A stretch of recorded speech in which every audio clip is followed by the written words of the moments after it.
Let's go ahead and get started. Welcome to the February 18th Continuum of Care meeting. Clarice, if you want to roll to the next slide. And Rashawn, I didn't know if you wanted to introduce Clarice because she's now supporting us as part of Continuum of Care. I can.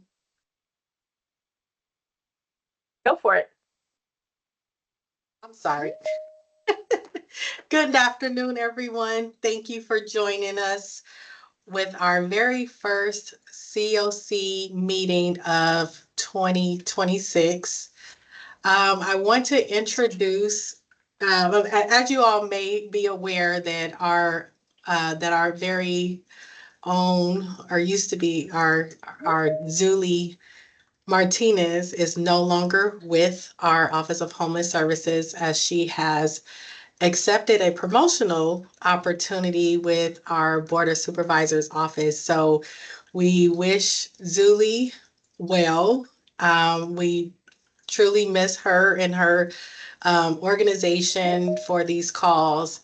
And as a result, we have our very own Clarice, who is stepping into her role for now for as our COC coordinator. So you may have seen emails coming from her. And she's been doing an amazing job since the departure of our Zuli. And I'm going to continue to say our Zuli because I feel like she is still with us because we still tend to work with her from time to time. But I do want to introduce everyone to our very own Clarice Banda, who is stepping into the role of our CLC coordinator in the interim. So Clarice, if you want to come off mute and say hi to everyone. Hi everyone. My official title is the Administrative Service Assistant. But like Roshana said, I'm taking over until we fill that position. So thank you guys for having me and bear with me. This is my first COC meeting. So You're thank doing a you. great job. Thank Thank you. you so much. There's a lot of work, everyone that goes behind getting everything ready for these meetings. So look, they're all giving you big claps. So thank you. So And I just wanted to say, Karen, I saw Zuli put something in the chat. So I don't think that we've had a CLC meeting without Zuli, and she didn't have. If Zuli, if you have a couple words, you want to come off mute. If we can give her a minute or two. yes, that'd be great. Hi, everybody. This is Zuli. I just want to say that I'm grateful for my time with the COC, with OHS, and with everyone there working with Rashana, Tanya, Karen, every single person. They're awesome individuals, great team, and I enjoyed my time there. But now I am with Supervisor Washington's office with the 3rd District, but you will see me because I will be supporting with Human Services. That will include HWS. So I will be attending these meetings and the Board of Governance meetings. So you'll see me around. But thank you, everyone, and great job, Clarice. You're doing great. Thank you, Zuli. It's lovely to see you. Okay, everybody, you saw that Zuli, inside of the chat, you can see where you can click to make sure that if you are a voting member, that you want to go ahead and click the roll call because we need to make sure that we have a quorum. So I know that Clarice and Rashana will be paying attention to make sure we have a quorum when we do have to take action for items on agenda. Normally under this section, we have new members and new voting members to report, but for this particular meeting, we don't have any new members or voting members, but honestly, it's almost every single meeting that we've had new members come to the table, and I'm just so proud of all the collaborative work and the exponential growth in the continuum of care. So we definitely want to celebrate that there was a huge amount of progress last year, and here we are in 2026. And as Roshana said, because January we are dark, this is our first meeting of 2026. So if we want to roll to the next slide. Okay. So agenda item 2 is public comments. Clarice, did we receive any written comments for the record? We did not. Okay, are there any members of the public that would like to make a public comment for items that are not on agenda?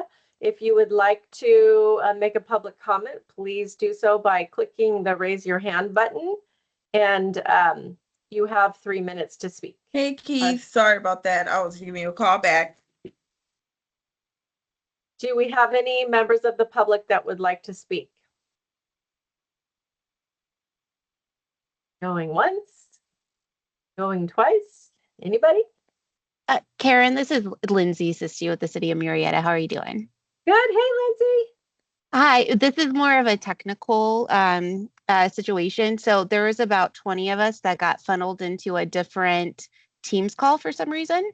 Like Michelle Davis and a few others, we were trying to figure out how to get onto this call, but maybe this is everyone. Oh, everybody's coming on right now. Never mind. Yay. Thank you. I'm not sure what the technical issue is, but hopefully it looks like people are all coming in. So glad to hear it, and thank you for bringing that to our attention. And thank you, Tanya. I dropped the Teams meeting in the other box, so all 13 folks should be jumping in here shortly. Hey, Michelle. Yeah. Okay, one last time, since there were a whole bunch of people that joined in, at this time, members of the public can provide public comment for items that are not on agenda. For those of you that are newly joining in, are there any members that would like to make public comments? You have 3 minutes for items not on agenda. Just a quick comment, if I may. Yes, please.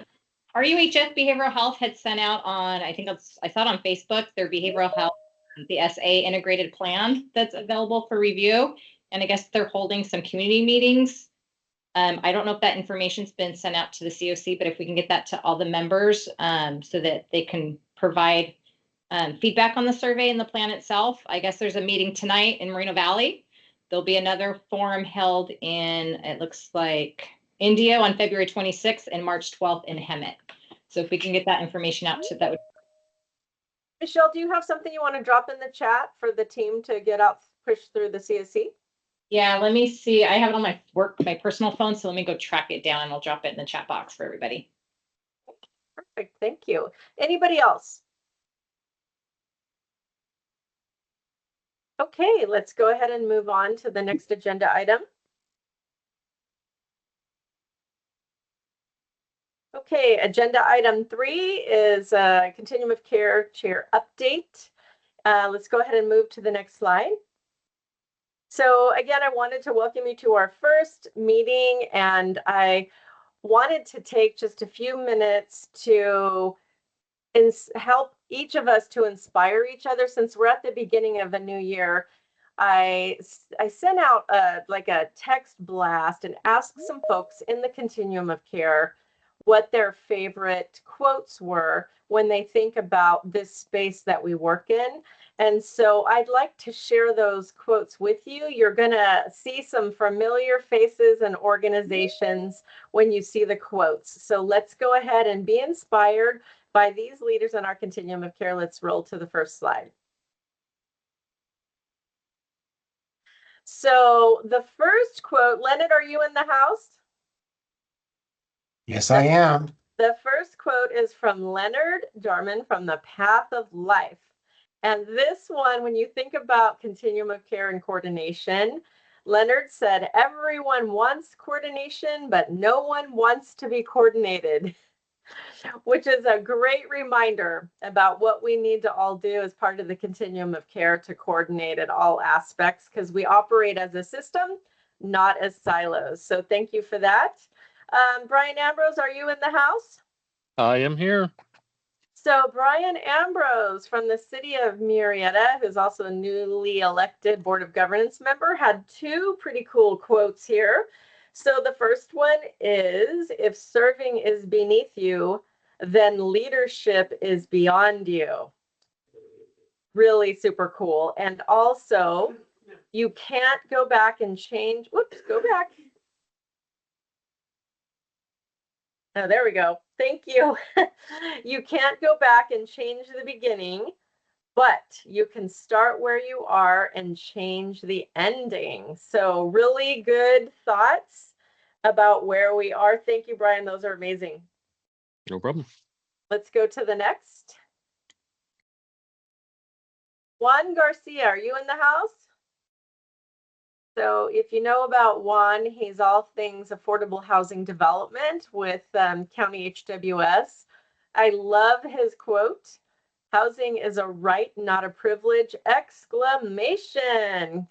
Coming from the man who coordinates complex financing deals across this county to get more housing in the ground. Thank you, Juan. Jessica Bruce from CityNet. Now, they chose their favorite quotes or sayings. So CityNet, Jessica says, "Never doubt that a small group of thoughtful, committed citizens can change the world. Indeed, it is the only thing that ever has." Give it up for Jessica from CityNet. Are you in the house, Jessica? Okay, next slide.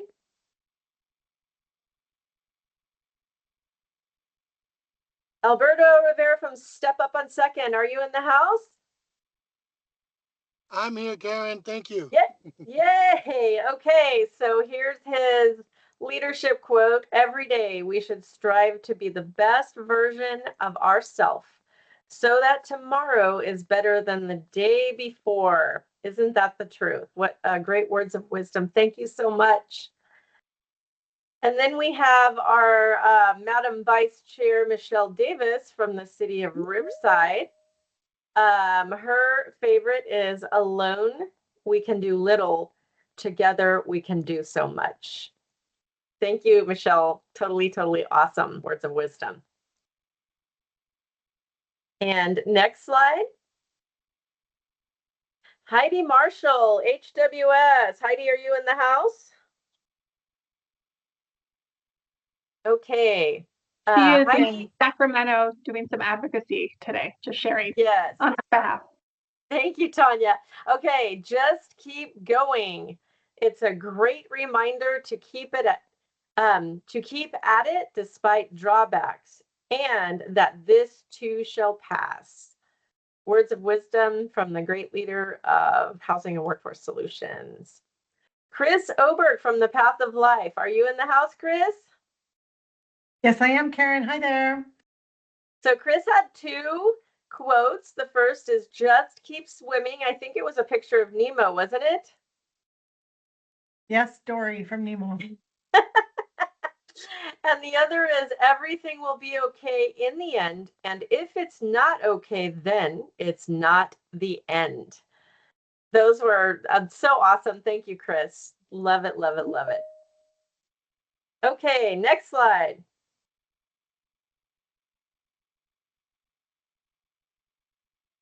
Larry Haynes from Mercy House. So he said, "Leadership has always been about performance over headlines or credit. It's always been about community and relationships. It's always been about the gospel and good news for the poor and suffering." And if you know Mercy House, they're in like 62 different cities and 2 different states. They do a lot of work. They're in our city and also in the city of Riverside, doing some great things. Tanya Torno, you may have heard of her. Tanya that oversees the Office of Homeless Solutions. Never mind. Tanya had 2 great quotes. The first is, "If you want to go fast, go alone. If you want to go far, go together." And then this one, I love it. I think this is on your wall, isn't it, Tanya? "Act justly, love mercy, and walk humbly." Beautiful, beautiful. Thank you, Miss Tanya. And the next slide. Angelina Coe from Shelter from the Storm. Are you in the house, Angelina? I think you are. Yes, I am. Angelina had a few quotes. The first one is, "Injustice anywhere is a threat to justice everywhere."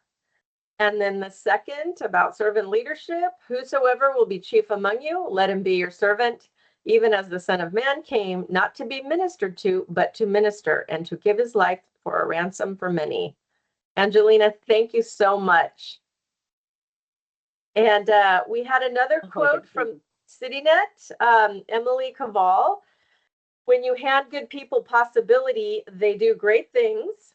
Leadership is not about titles, positions, or flowcharts. It is about one life influencing another. And we could go to the next slide.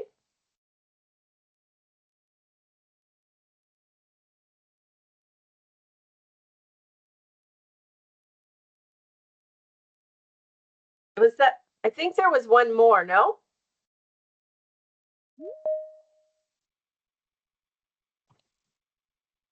Okay, it's okay. We'll go ahead and go on to the next agenda item.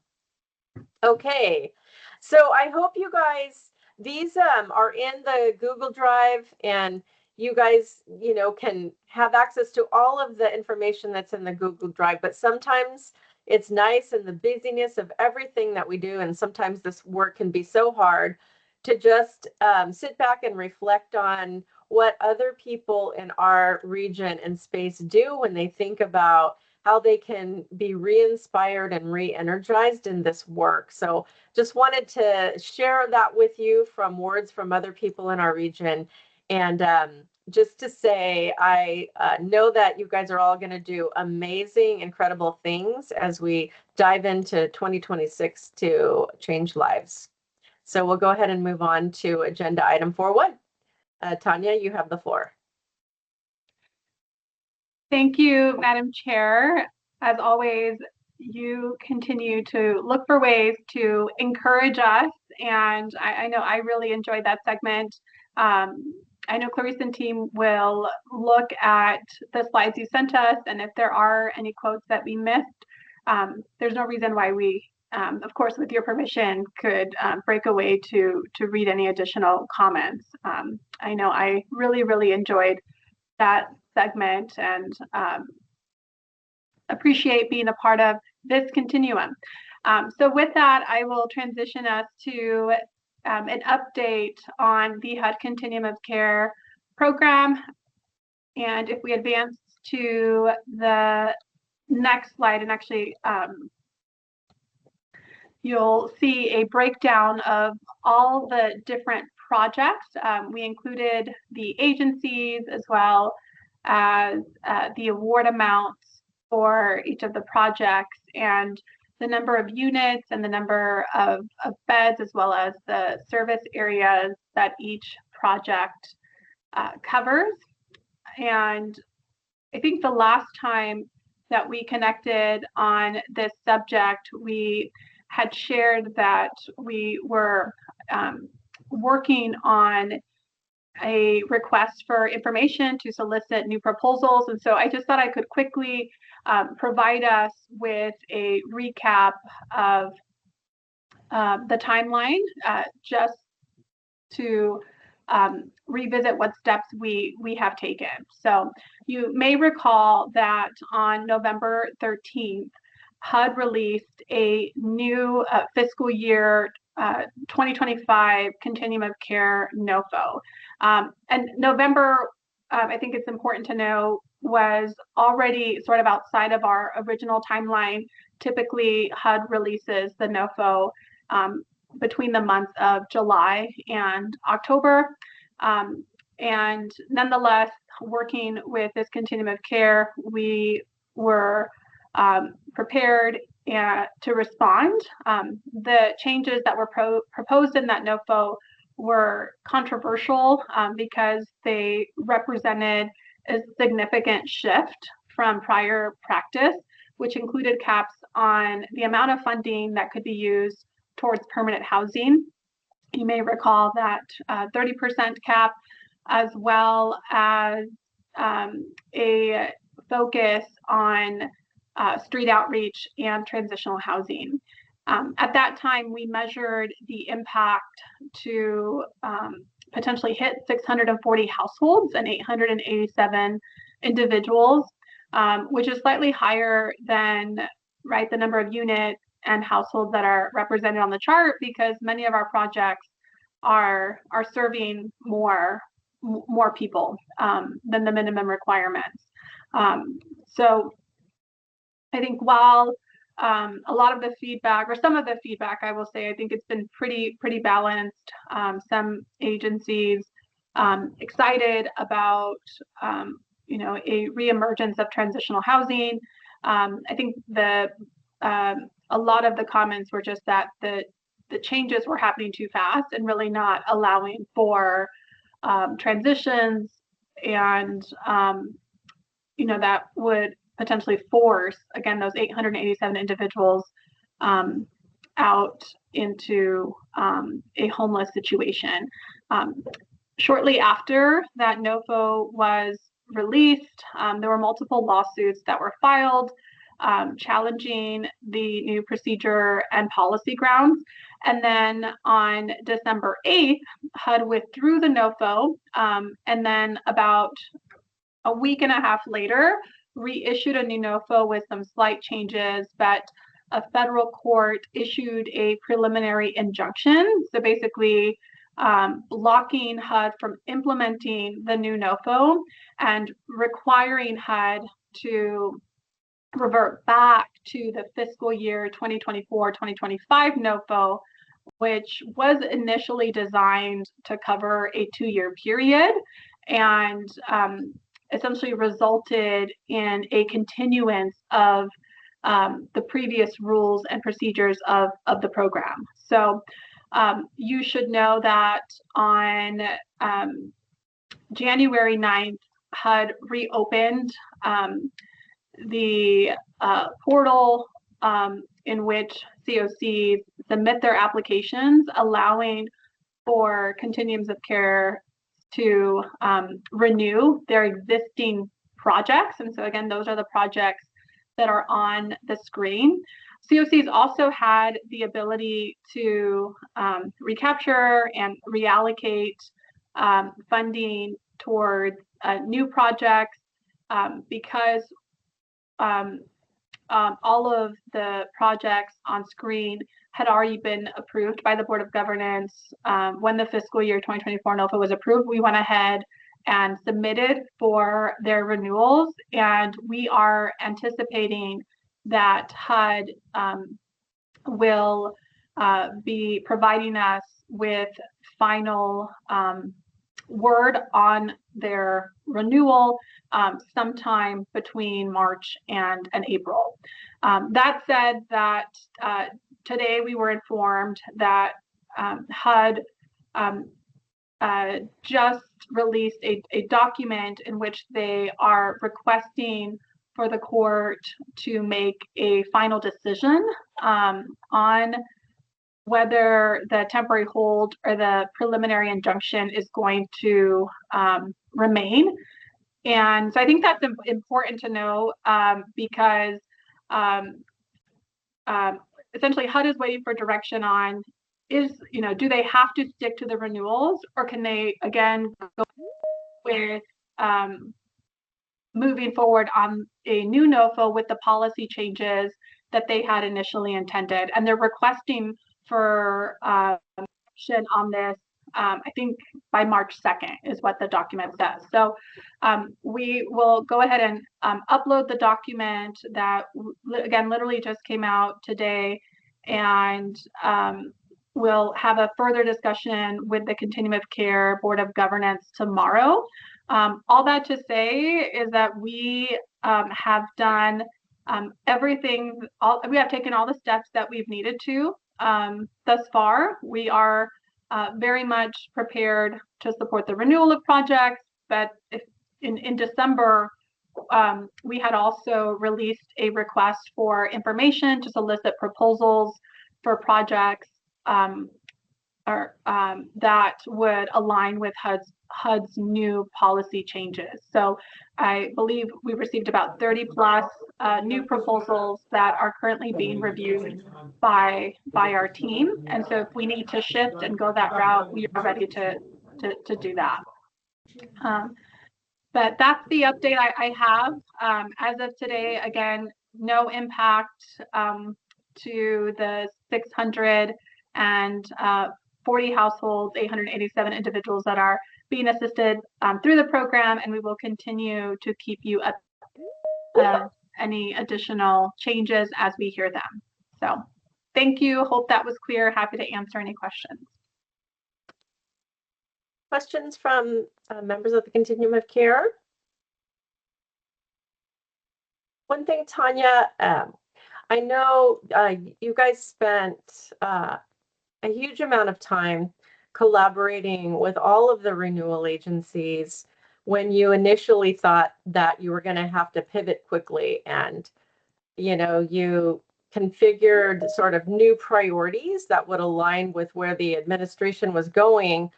Can you talk about the feedback that you got from the organizations and what the new vision would be? Because knowing that, we have to be flexible and pivot, was there a lot of good feedback from the organizations about what that would mean? Because the only reason why I'm bringing it up is if in the future this changes, as far as how the agencies who are funded and the clients that they serve feel. Can you comment about that? Yes. So say that the response we received from subrecipients was fairly balanced.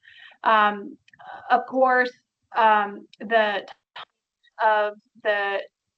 changes was probably the biggest concern because it would be very, very disruptive to implement changes where people would be receiving notice that their rental assistance would be cut off. And at that time, we were looking at that as close as to like a 30 to 60 day period. And so that in itself was a big, dangerous sort of situation to be in, especially recognizing that a lot of people that are assisted through the program are elderly, are persons with a disability. So I will say that that was a shared concern right across the board. I will say that subrecipients did express, right, if there was some good news was just like the opportunity to consolidate some of their projects, making it easier to administer and carry out services in a manner. As an example, instead of operating 4 different rapid rehousing projects, you can see a lot of the providers that administer these programs have 2 to 3 different projects. And so the idea of like, could we consolidate into one was a major win in service delivery and in their ability to successfully administer the program. And then also, I think within our region, there is a lot of support for housing in general. We've always been a continuum of care, recognizing that we need a little bit of everything. And so transitional housing was definitely well received. And I think providers were looking for opportunities to partner and work closely with behavioral health and other types of substance use recovery types of services, and to have those services more embedded into their projects. So to that end, and Karen, I'm glad that you brought that up.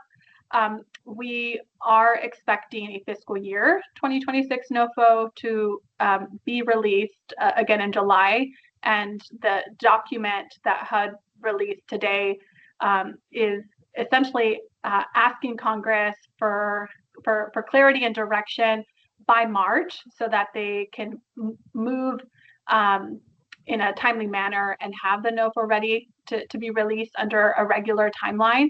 And so we imagine if that happens as HUD would like, that the changes that were previously proposed would go into effect or could go into effect, right? And once again, impact programs as that have start dates as early as February 1st of 2027. So it would give us a little bit more time right, Yeah. than the 30 to 60 days we initially had to prepare. Carol, did you have a question, my dear?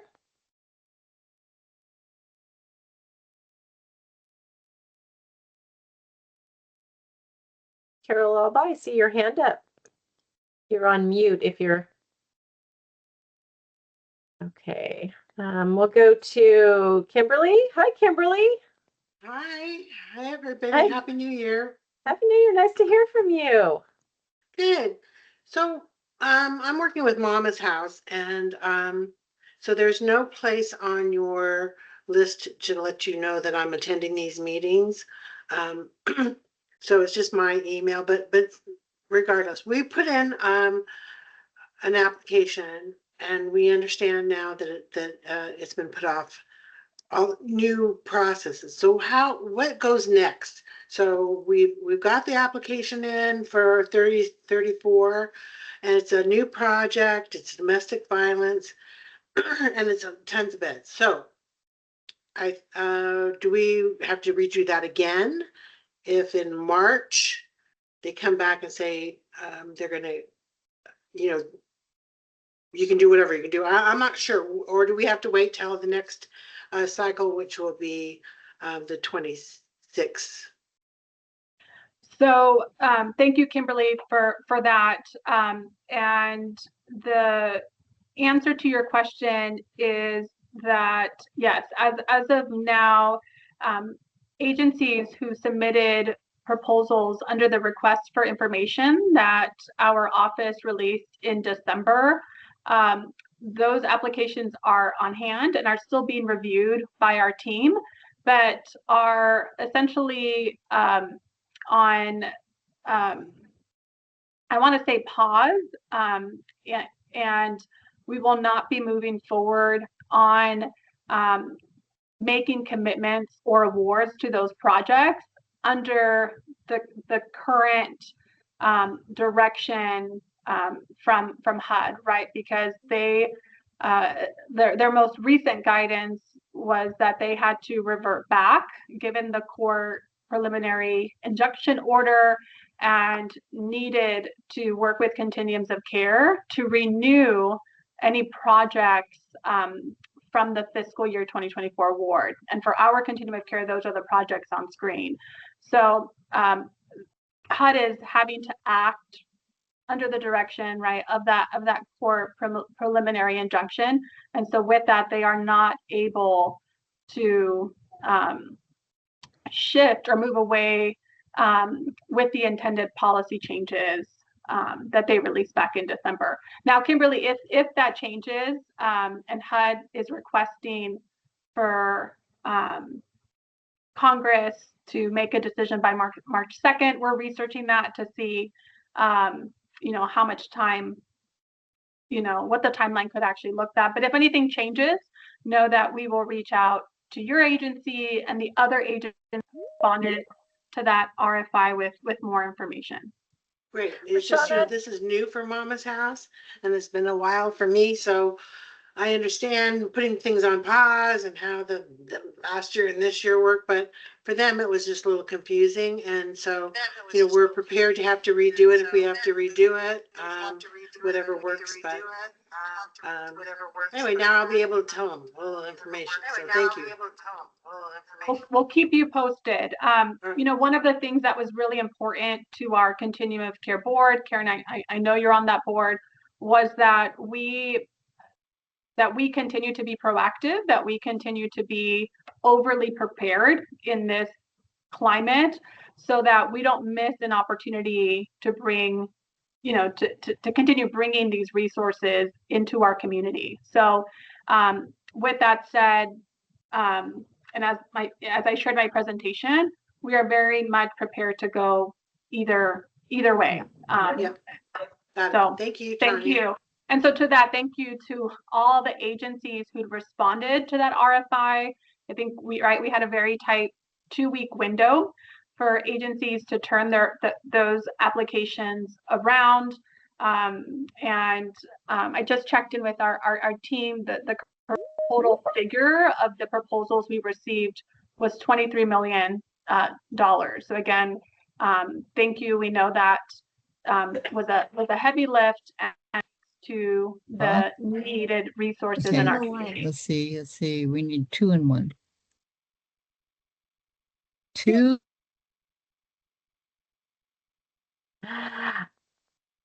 Go ahead, Tanya. I think they're muted now. Okay, I have finished my thoughts. I'm happy to take any additional questions from I anyone wasn't else. sure, Rashana. I saw Rashana. Did you want to weigh in also from staff perspective, or should I go on to the next person that has their hand up? It just I saw your hand was up. Thank you.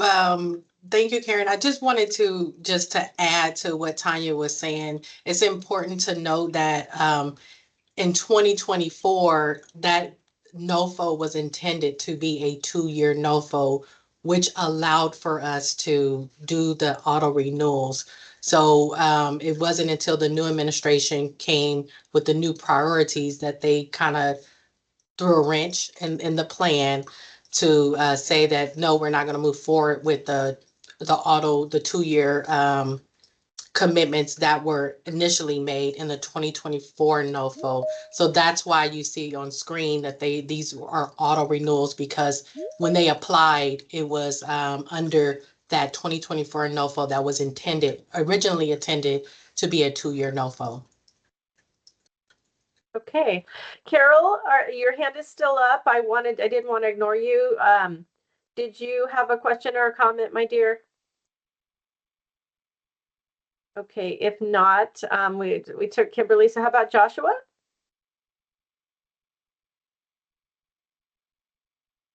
Joshua, your hand is up. Did you want to ask a question about the renewals?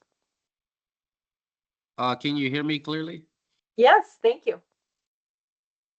Yes, I wanted to ask a question about let's see, say perhaps an organization has never received HUD funding, and this is the organization's first time, because I know it's a lot of people in here. Say perhaps a nonprofit organization that meets all the requirements and all the standards, and this is their very first time applying for HUD. Does these auto renewals of does the auto renewal apply to those organizations that have just now applied for HUD? Great Or is question. this for existing organizations that have Um, already received HUD funding? Correct, the second, Josh. So the auto renewal is intended for the projects that are listed on the screen that received funding under the fiscal year 2024 NOFO, because as stated earlier, that NOFO was intended to be for a 2-year period, which would cover those projects through next year. But to your point, Joshua, it sounds like whether it's the agency you represent, and I'm sure there's other agencies that are on this call that may be interested in applying for HUD Continuum of Care funding. We are expecting a new NOFO to be released between July and October.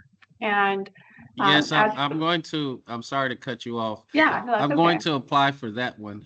Okay. Our organization is Restoration Transitional Supportive Housing Program, and this is my 10th meeting, and this is for, let's see, yeah, the grant that's due in July. Our organization is going to apply for that one. Okay. Let's see here. Is there any other NOFOs that are going to be released this year other than the one that's due in July? So the HUD COC NOFO will be released sometime between July and October. We're just waiting for HUD. There will be another NOFO for our Homeless Housing Assistance Program, or HAP Round 6 program. Those are funds that come from the state. And we're anticipating either sometime summer or fall, as soon as we receive our standard agreement from the state. So, And will the continuum of care, will you guys email us the grant application for the new NOFO that's going to be released in July? yes, you're a part of our listserv, when those funding opportunities become available, we'll make sure to do an email blast as we always do, with links on how to access the app, as well as an invitation to a bidders conference. Okay, thank you. That's all I had to ask. Thank you. Okay, Joshua. Michelle Davis. I know, Joshua, too, the City of Riverside or Emergency Solutions grants, NOFA will probably be released here in the next 2 weeks. We do send that out to the Continuum of Care as well. So you should see that going out as well. Great collaboration. Love it. Okay, any other questions or comments regarding this agenda item? You know what, I'll add, the team just sent me a message, and I feel silly that I missed it, but on the screen you'll see that there is a highlighted section for our Riverside County DV Rapid Rehousing Project. So that's a rental assistance program supporting 100 households who are fleeing domestic violence. One of our current subrecipients is Lighthouse Social Services, and we're looking for whether it's one or two, but we're going to be releasing an RFP to secure an additional vendor or two to support that project. And Rashawn, I don't know if you want to jump in to speak in regards to the expected timeline for that and the amount of money that would be available. So yes, thank you, Tanya. So the anticipated date for that RFP release for that one, as well as another rapid rehousing project that is listed on the screen, the anticipated date is sometime in March, because we still have to wait on the we were trying to get ahead with the RFP, but we will still have to award after we receive those standard agreements or awards from HUD. So look out for it, anticipated mid-March. Thank you. And with that, we conclude our presentation, unless there's any other questions for us. Okay, let's go ahead and move on to the next agenda item. Agenda item 5.1, shared housing matchmaking. And it truly is. It's like a dating service. So Rashana, take it away. Thank you, Madam Chair. Again, my name is Rashana Walker. I'm Principal Development Specialist here with Housing and Workforce Solutions Office of Homeless Services. As you all know, our department is always looking for ways to strengthen our homeless services delivery system. So we saw a need to reintroduce or remind providers about the option of shared housing, since our housing market is so stringent right now. And that's especially for our low-income individuals who may not have possibilities of increasing their income because maybe they're on a fixed income. So it's an option to keeping their cost of housing down. So what we did last month, our office hosted a 2-day shared training that was open to the entire COC. And that was held here in Riverside at Sabobo Conference Center. Our very own Chris Freed and the Impact Group, they did an amazing job with facilitating that training. And we had about 200 participants in the room. And that training went over the basics of shared housing, from how to start the conversation with the client to getting them to be at least open to the option, to how to get landlords to say yes to shared housing arrangements with their units, And they even went over some roommate matching. So that training went well. It was well received, and we want to thank Chris Freed and the Impact Group for helping us facilitate that 2-day training. So to that end, we wanted to build off of that momentum and now talk about shared housing on a systematic level. So we have been exploring the idea of having a centralized roommate matching system that will be developed through a countywide AI type of platform to assist with matching. That system we visualize will be one that include roommate matching liaisons or navigators that will be in every district, just to bring that human element to it.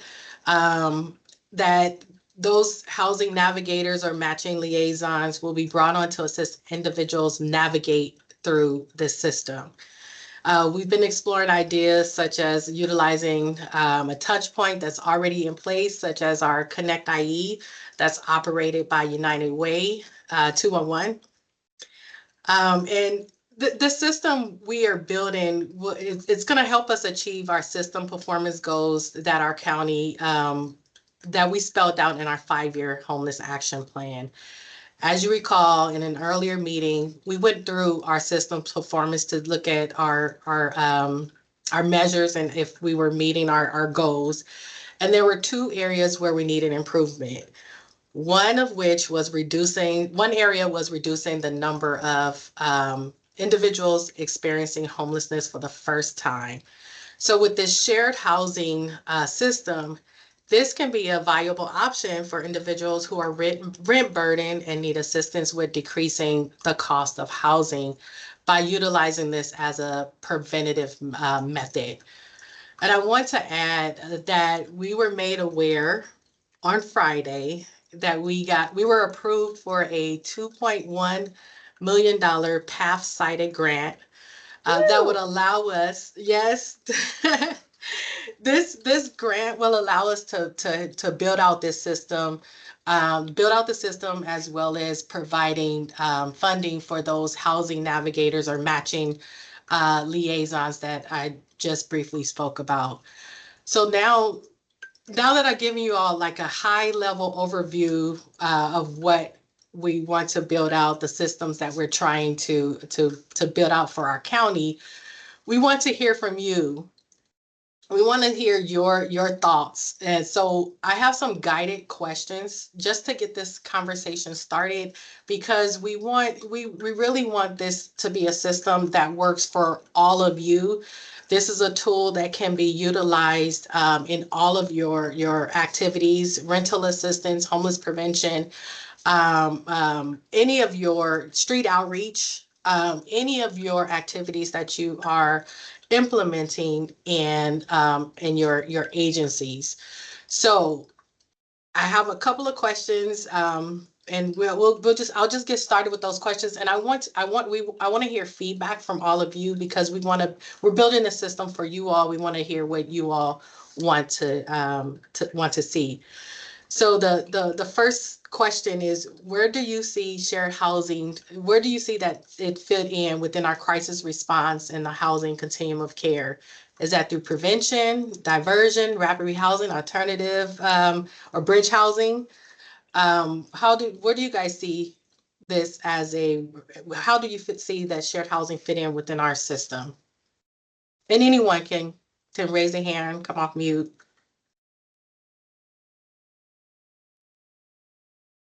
Do we have one? Because it kind of falls in all I those know. categories, because Yeah. sometimes we use it as bridge housing. So I have 2 seniors that will live together until an affordable senior unit can become available, and that one will move out, and then we'll move another roommate in.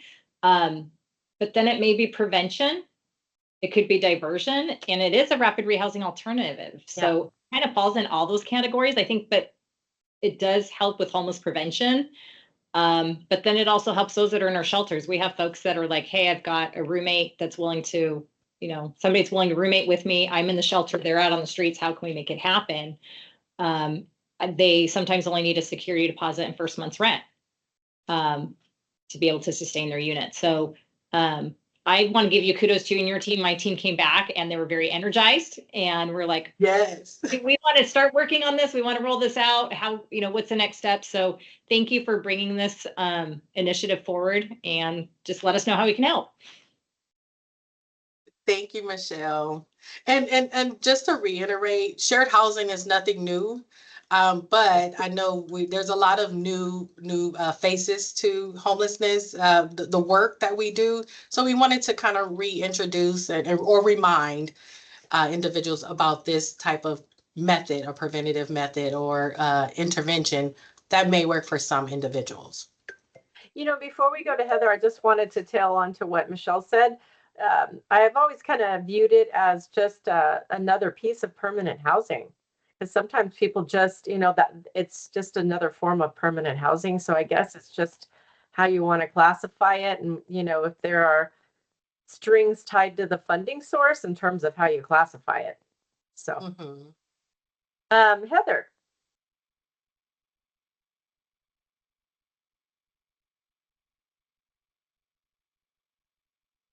There we go. I was trying to unmute. Sorry, guys.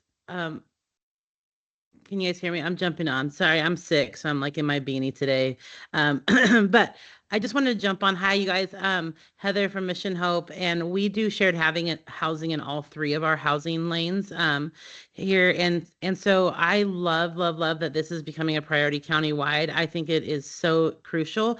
One thing I would love to just have on your radar for the funding when you guys are asking or doing requirements is not just with the housing navigator, but I would say, from our experience, one of the key components you need is a housing, if like a mitigator, you know what I mean? Because the wraparound service that shared living, the biggest challenge we've had over these years that we're doing shared living is just that. It's, adults are adults, but yet if it's not family, you know what I mean? It's hard when you don't get along. So we've had to mitigate quite a few just personal conduct, conversations, that's not quite counseling. So if some of the funding could be used to each region also having, along with a housing navigator, they had a specialized person in just housing mediation or mitigate, where they hold quarterly meeting. That's what we do with our staff. We hold quarterly meetings unless there's an emergency that arises, which arises all the time. I would say on a monthly basis, we're probably going in and just meeting with grown adults and just helping them mediate a conversation, resetting household expectations. So I would love if that was on the radar for this. But I agree with what was just said. All of these things: prevention, diversion, the rapid rehousing. We do it in our bridge housing and our permanent rehousing. We're doing it in all three legs, and it's what's working. And it's also we've had people graduate from one of our programs to our next program in a shared living situation that we had to petition HUD to allow for that, and they did allow for it in our housing program that's supposed to be for single family units, but we petitioned them based on the programming, and they did allow for it for shared living. So I love to see that it's going more that direction. So thank you for doing this, and any help I can be to you guys or any other organizations that are trying this for the first time, I'd be happy to be a resource, because we have been doing it for a while successfully. So Heather, first of all, you look adorable in your beanie. Thank you. It's lovely to have you. And I just wanted to ask you a question. Some other regions, what you described, they call it case management. What are your thoughts about that? Because it is often, you have to mediate, and there's issues that come up because people have differences of opinion, smoker, pet, different things that surface when you're living together. You didn't call it case management. Is there a reason why? I didn't, because for us, it's really different. Case management is like that regular meeting on a weekly basis in an office. So we're doing logistic case management, resourcing them, helping them. In-home mediation is really more, like I said, it's not quite counseling. So it's not like you have to have a licensed counselor. I happen to be a pastor, so I end up getting defaulted to doing most of our mediations because I'm good at it. So having a person whether it's a volunteer or a paid, regional staff type person that can come, it is different when you're entering into a home and having more of those mediation conversations to bring expectation or anything in conflict management, healing in between the roommates or the children, with one another. You're sharing two different families, and so, or multiple, maybe it's three families. So that's what I mean by that. We don't call it case management because we want to have the specific different. So for us, we do have our my program manager is the person that is like the layer one of that, and she does quarterly in what we call house meetings, and then we have set up a schedule for our residents to do their own weekly house meeting with each other. So it's kind of like a understood expectation requirement that on Sunday nights they meet with each other every single week, and then we come in once a quarter, see how it's going, how's the tone of the house, anything we can help, anything we can fix. And unless an emergency arises, then we have a different protocol for that where we need to do immediate interventions. So I hope that Wow, answers your that's question. Yeah, that's some great feedback. Thank you. Okay, I love it. Everyone's jumping in. I'm so excited. So, Chris, you had your hand up. Did you change your mind, my dear? Nope, I just thought you were going to say my name next. Thanks, Karen. Yeah, yeah. Everything Heather just said, or thank you, by the way, for the resource. A large group from Path of Life attended the training, and we're really grateful for those opportunities. In our YHDP program, we have shared housing. These are private rooms, shared properties, but what Heather just described is what we're experiencing, that the case manager is spending more time on household relationships and household management, is almost like the house attendant. So what Heather just described, and I don't think this is because they're 18 to 25. It just means the challenges could be kind of specific to that age range, but the challenges are the challenges. And so that house attendant, we've steered clear of trying not to say house parent, and kind of be careful about the metaphors that we use and the titles that we tap on. But we have landlord liaison who's just working with property management and those issues, because things get broken, no one's responsible. And there's a lot of that, and there's a lot of bringing folks to the shared property, and that's we got to mediate, navigate those rules. And then there's just a lot of household shared tasks that don't get done. Everything Heather just said, we're experiencing. And so our case manager is exhausted because she's having little time to do her case management, lots of time on household dynamics. Great feedback. Joshua.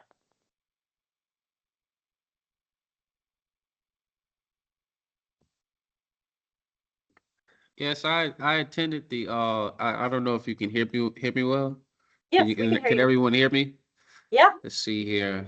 I attended the shared housing event, and I think what will improve um you know the homelessness situation, what will reduce homelessness is a business model. Um yeah, the perfect business model where you don't just have a group of people to just put in one, because a lot of people don't want to live at shelters. So shared housing would work if there's a business model, right? Some people, you know, um, choose the business model of veterans. Some people choose the business model of, just housing homeless people or recovered addicts. Some people choose the business model of just housing seniors. So I believe, a business model would work, and possibly a rental agreement, master agreement.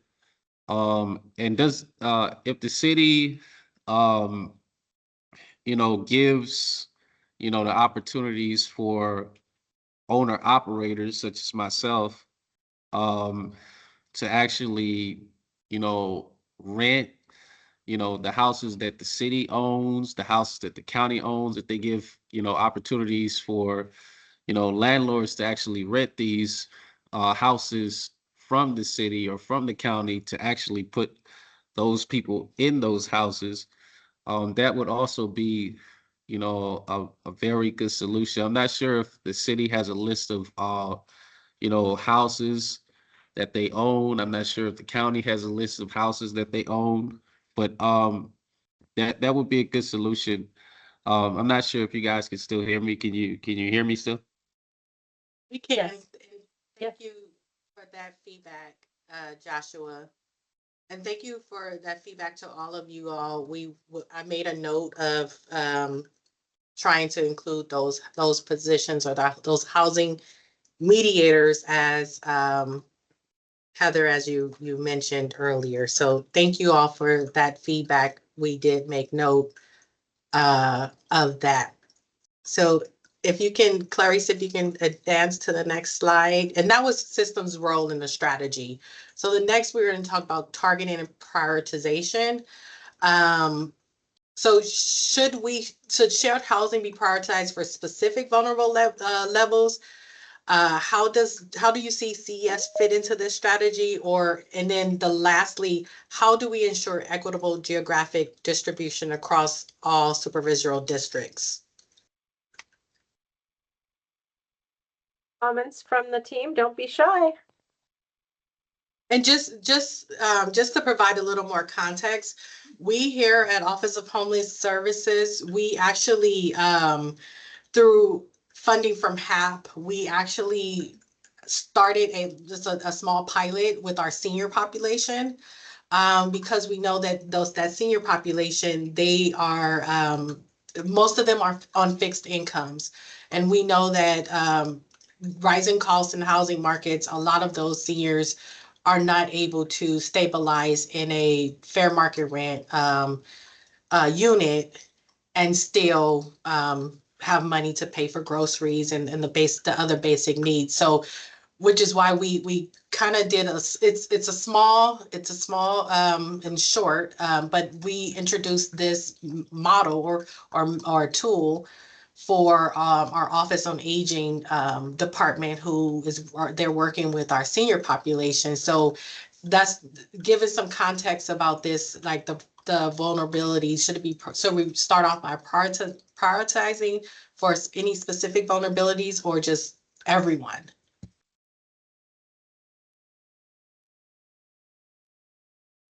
And it's okay. I'm not seeing any hands, but I'll chime in here. Okay. I think it's going to be on a case-by-case basis, to be honest with you. So I wouldn't recommend identifying just a specific subpopulation. I think CES does play into this. I think, you know, as people are case managing and stuff is, you know, identifying those that are willing to do the shared housing.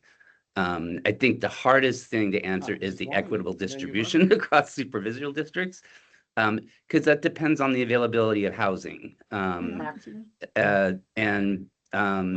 also too is that you have larger populations of unhoused individuals, say in the desert, than you do through other parts of the county. So I wouldn't stress too much on that one, Roshana. But again, I think it's just a smart idea to roll this out, and whoever is willing to do the shared housing, we should try and encourage that.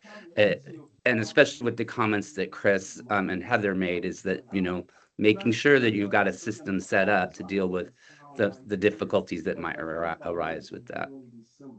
Absolutely. Great feedback. Mm-hmm. Thank you, Greg. Anybody else?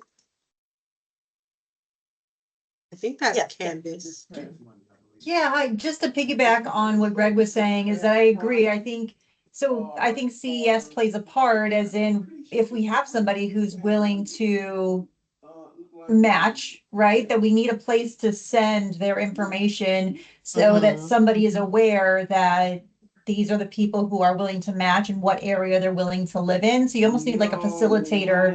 And then, I mean, to have like a matching mixer for someone to facilitate this matching mixer. And I think that whoever the navigators are, and I mean, I don't want to speak for everybody, but I feel like we have a part in this where we're boots on the ground and we work with landlords. So if we know, it's really hard to reach out to a landlord and say, hey, are you willing to do this? If you don't have people for that opportunity. But if you know you have people for that opportunity and you know how much they can pay, then we're going out and we're trying to find a place for them, because right now we're trying to find, you know, some kind of voucher or housing for them already. So this is just something that we can do as another avenue to house them once we know there's 2 or 3 or 4 people who are willing to live together. How much can they afford? What area do they want to live in? And then you just send us out and we'll try to find a landlord that they can be housed in, you know? And I think the AI tool is going to assist a lot in that. Right. Okay, good feedback, Candice. Nicole? So also, I would say if there are paired opportunities, I think I hear everyone speaking about the kind of the challenge of even getting housing.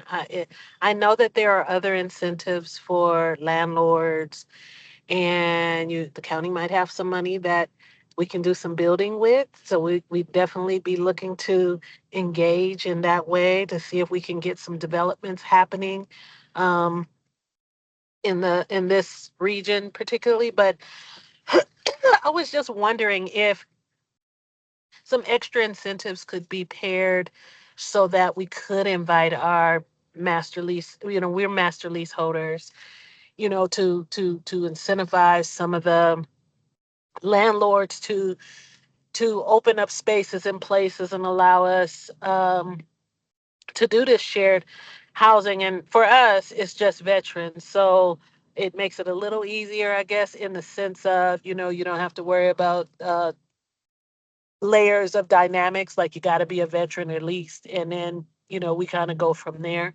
But just to really pave the way a little more for the shared housing so that there's a balance of a give and take, something we can come to the table with that really incentivizes,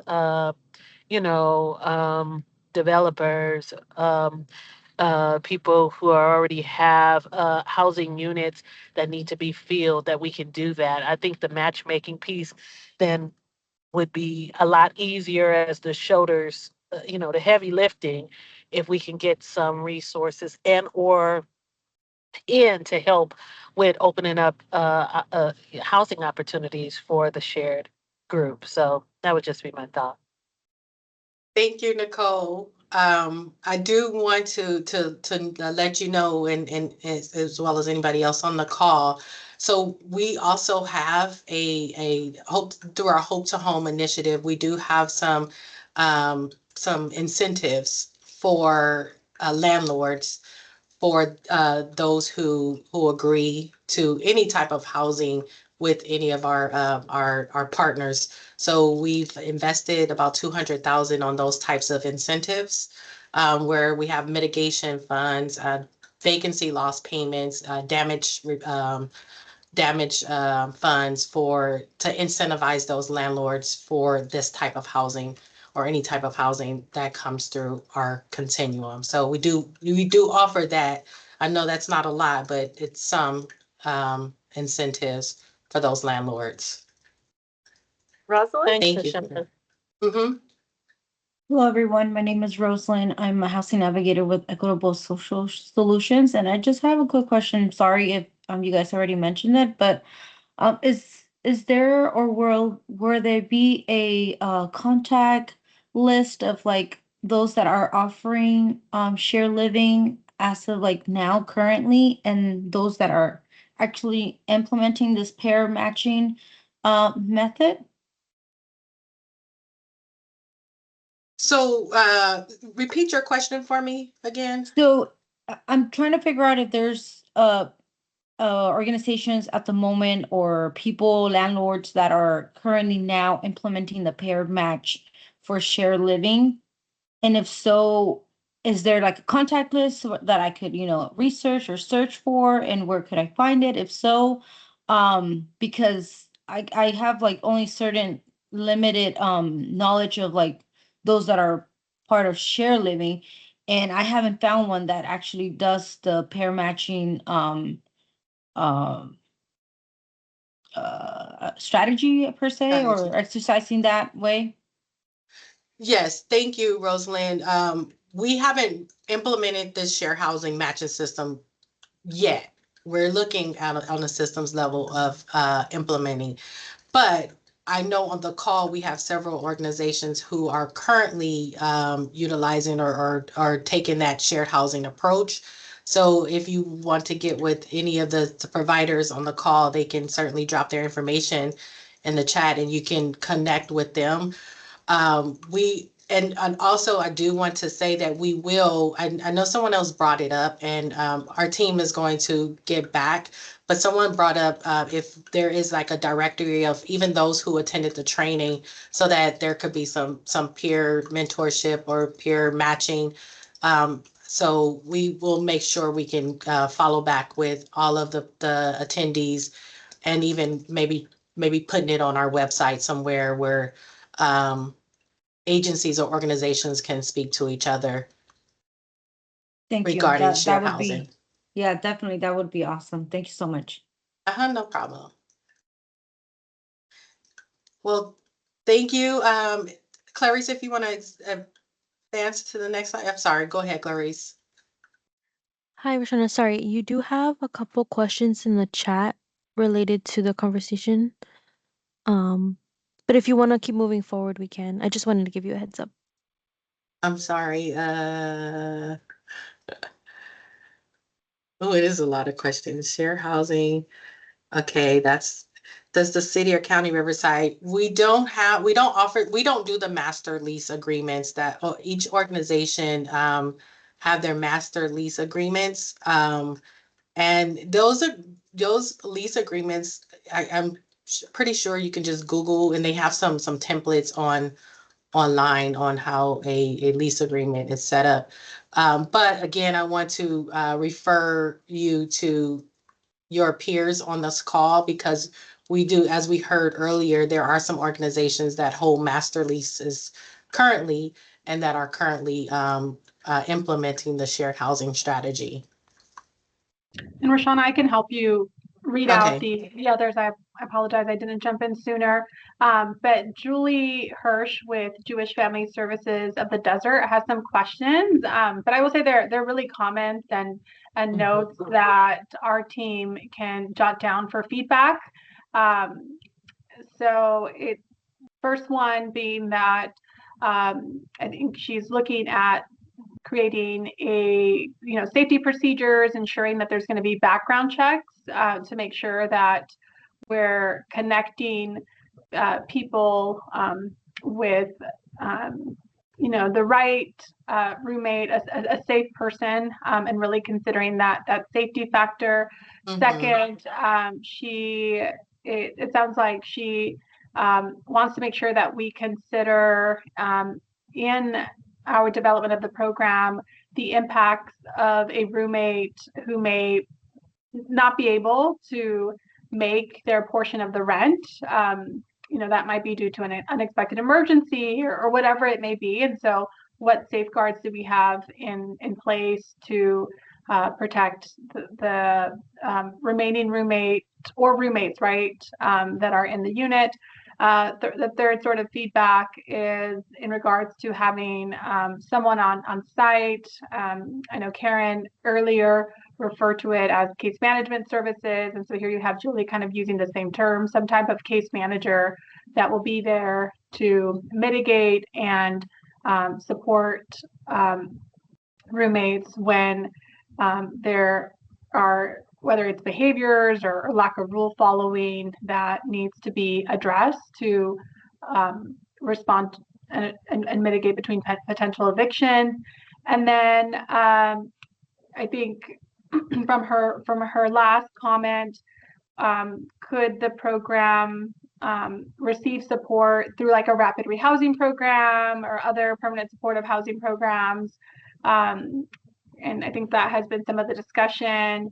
Some roommates might need assistance with, whether it's 1 to 3 months or temporary rental assistance while they're working to stabilize. And so I think that's a great idea, Julie, to make sure that those programs can step in to assist in that way. And then let me see if there are other comments or I think they're just other comments, Tanya, not okay. questions. So, yeah. Okay, perfect. So great discussion. I mean, this is great discussion, and we are taking note of all of these, all of the feedback, and while we're building the system out, we will keep all of these things in mind. I'm sorry, Karen. I think Oh, no, it's fine. It's just really great, robust discussion. I love it because this is very exciting. I think I just wanted to also say that the providers that are out there that are doing this work already, a lot of it has to do with building relationships with landlords and helping them to have confidence that as a service organization, they are there to help, and have confidence in the clients that are going to move in to become tenants. And some of the ways that they have done that is through landlord incentives and security deposits. Some of them build in damage opportunities for reimbursement. And of course, master leasing has proven to be very successful that way. So, it's great looking at how you can build a system like this. You start with baby steps and build on. There's a lot of organizations out there that are doing great work and, can continue to share their successes and the challenges. So, Rashana, before we move on, you mentioned that there was a grant to support this. What activities does the grant support that might help to answer questions as you're getting this feedback and framing this shared housing? So this grant, actually, the activities is to actually build the system for one, and also create the staffing, the human element of this matching system that we want to have.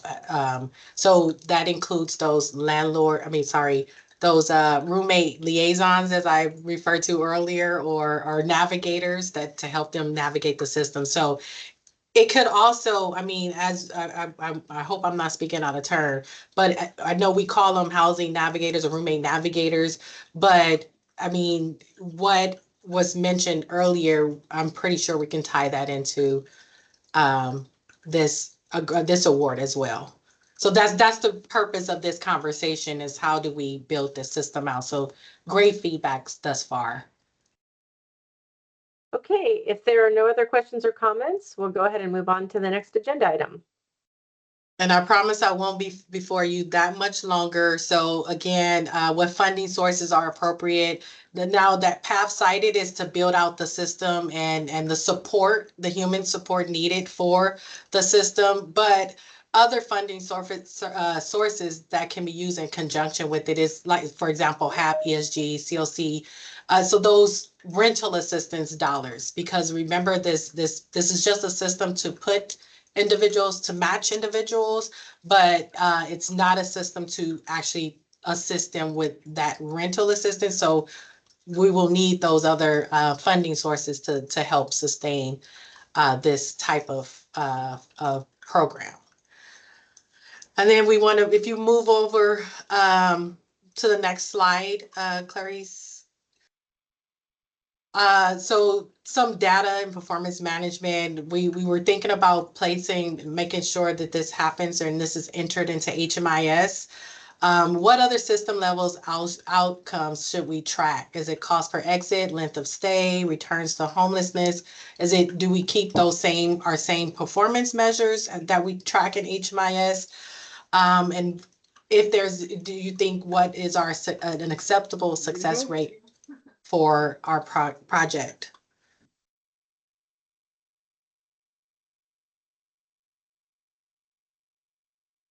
Anybody? Greg, any of your magic? Yeah, I'll chime in again. Thank you. I was just on Heidi did some testimony today in a budget hearing on HAP and accountability, and a lot of stuff came up about adding more performance stuff is difficult on staff. It takes away from actual performances out in the field. I think what we track now, Rashana, and again, people can push back on me if they want, would be sufficient. I think it is good to know whether I don't think they're gonna push back on that. Yeah, I know. I thought so. I know. But I do think it should be entered into HMIS. Ivan made a comment earlier about how this really is. It's transition into housing, and we track that anyway. So I think the current tracking mechanisms we have. I think the hardest question to answer right here is the acceptable success rate for scale. If we get 2 people into a shared housing, that to me is successful because it's getting 4 people housed. But when you talk about scale, I think scale will come as the app is more developed, as more landlords find out about this, as more providers know. So I think by setting a good foundation, which I'm confident that your team can do, we will realize that scale. Greg, what are your thoughts if there's a bunch of folks out there already doing it? You think data going forward or trying to capture what the system is already doing for shared housing? What are your thoughts on that? I don't know if we're capturing that now. What I might suggest is, and Rajana, not to give you any more work than you need, but maybe identifying, and you might, and I may be speaking way behind what you're already thinking about, and that's probably true. But identifying some of the people that are doing that in the current area, and putting together a little kind of working group just to go through some of this stuff. And I'm sure, like I say, I'm sure you're probably thinking about this way ahead of me anyway. So, but then to that point, Karen, is then we can talk about, for those already doing it, having them really, if we're not already tracking that, is having them basically start tracking that so we can set up a best practices type of thing. Awesome. Very exciting. Yes. I didn't mean to jump ahead of you. Sorry, Rashana. No, it's okay. It's okay. And Greg, to your point, we have started kind of on the back end with a working group. So we have started the conversation between two separate groups, and we're actually merging those groups. So yes, we are doing some back end planning, which is part of this what we're doing today. So thank you for those comments. I figured. And also too, I do want to add to when we think about our homeless systems and this kind of platform, we want to include in the reporting those individuals who never hit our homeless system. So those prevention. So if someone says, hey, I'm about to be evicted, I can't pay my rent, I got a 2-bedroom and it's only me, maybe we can find that person a roommate, but that type of data that we need to capture as well. Just thinking on a broader systems level approach. So thank you for that feedback. And I see one hand up. Ivan? Yeah, I left some commentary in the chat for your last slide and this current slide. I don't have the ability right now to be on my mic full time right now. Thank you. Good to hear from you, by the way, Ivan. Yes. Likewise, I'm here. And we are taking everyone's comments, even if we don't, I'm sorry if we don't acknowledge them in the chat. We do record this meeting and we do get this transcript. So we do see we will see your comments and then also incorporate that feedback into building the system. Thank you, everyone. I don't see any more. So I guess we can move on to the next slide.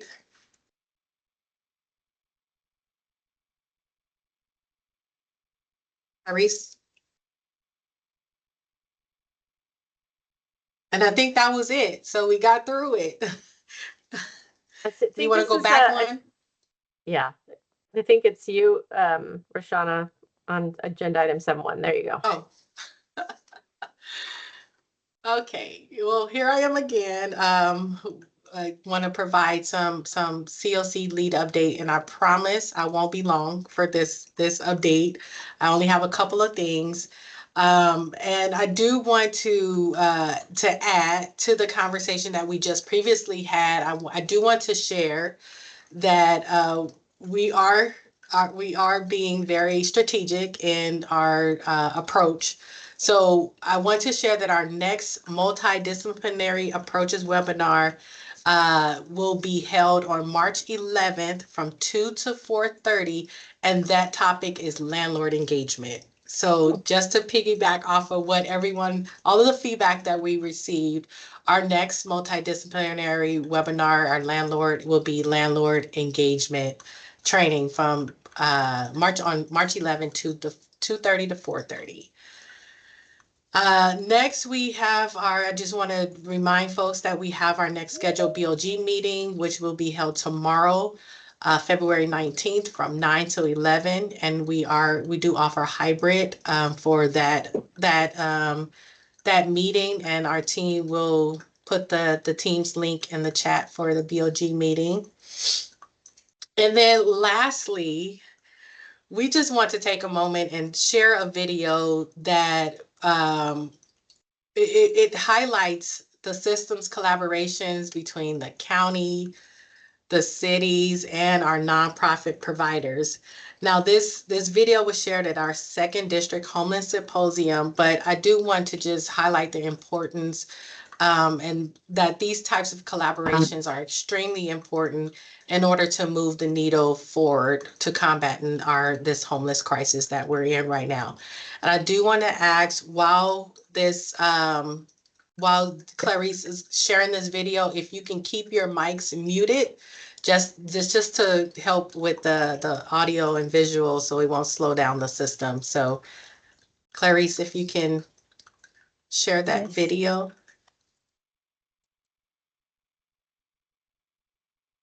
And then Karen, I'll turn it back over to you after the video.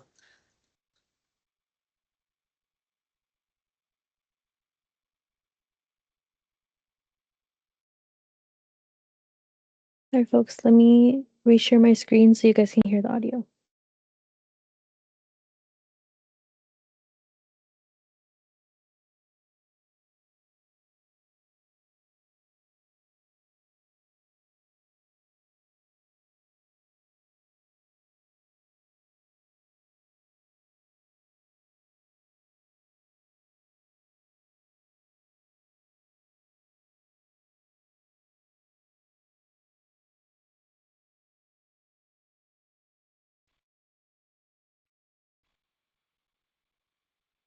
You just want to try to come back to it? You just want to try to come back to it? Okay, yeah.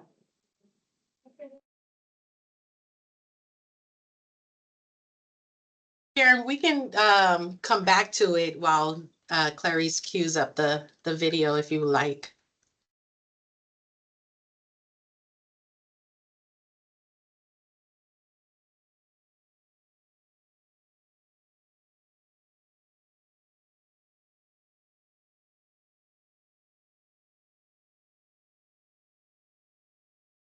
Karen, you're on mute. Karen, you're muted. Sorry. Thank you, guys. I was trying not to be a distraction. Okay, looks like she's got it queued up. Should we do it? Yes. Okay.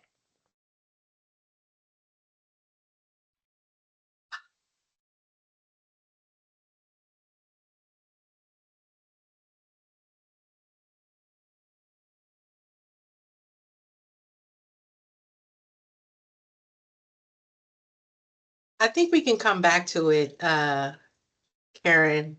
Yeah. Okay. Okay. So let's go to agenda item 6.1, approval of the December 17th Continuum of Care minutes. Trishana, do you know if we have a quorum?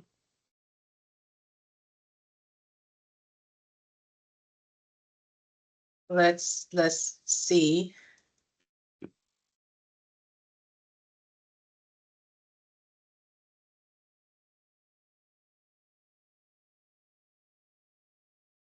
Hi, Karen. Yes, we reached quorum. Okay. So now that we know we have a quorum, do I have a motion to approve the December 17th minutes? Motion to approve, Chris Oberg. Thank you, Chris. Do I have a second?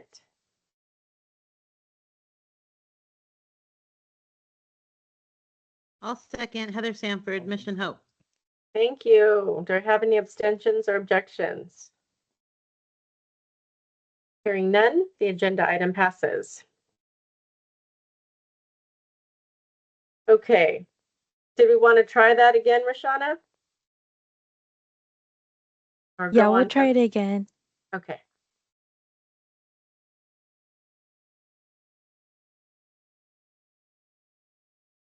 If not, we'll finish out the agenda.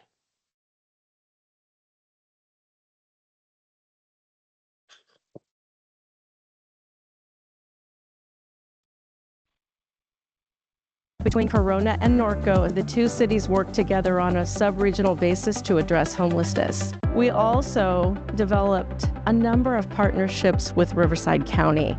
And I'd like to tell you how some of those partnerships and investments really help to maximize and leverage city resources to help us build this sub-regional approach and this A to Z system of services. In Corona Norco, we had the privilege of participating with the County of Riverside in an encampment resolution grant.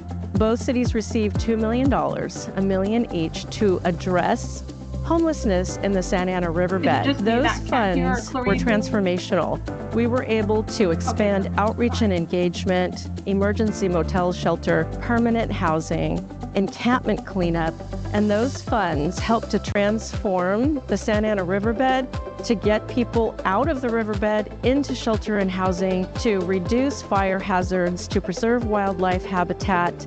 It was transformational. That's one example of an amazing partnership with the County of Riverside. Another is when the city of Corona set out to develop a 56-bed emergency shelter navigation center. The County of Riverside was quick to partner thanks to the leadership of Supervisor Spiegel and the Board of Supervisors. They invested $1 million of ARPA funds, $400,000 of HIP funds, and helped to leverage $3 million of city funds to develop that shelter navigation center.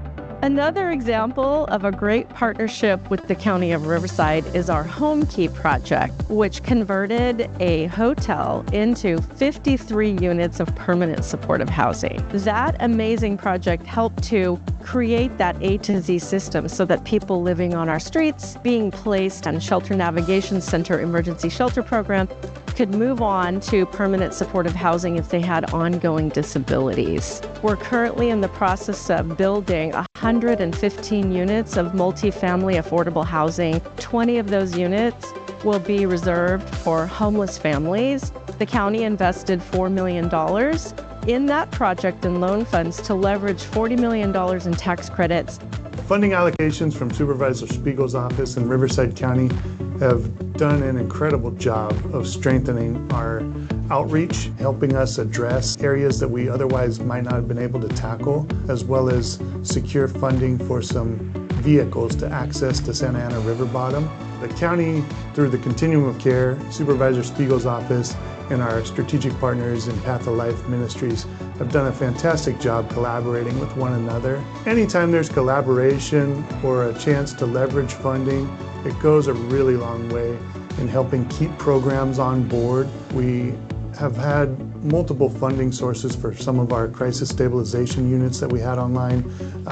We would go with general fund, with ARPA funds, and so forth, just to keep those units online as long as possible. And we just really want to see what we can do to drive some force, drive some change, and assist our region.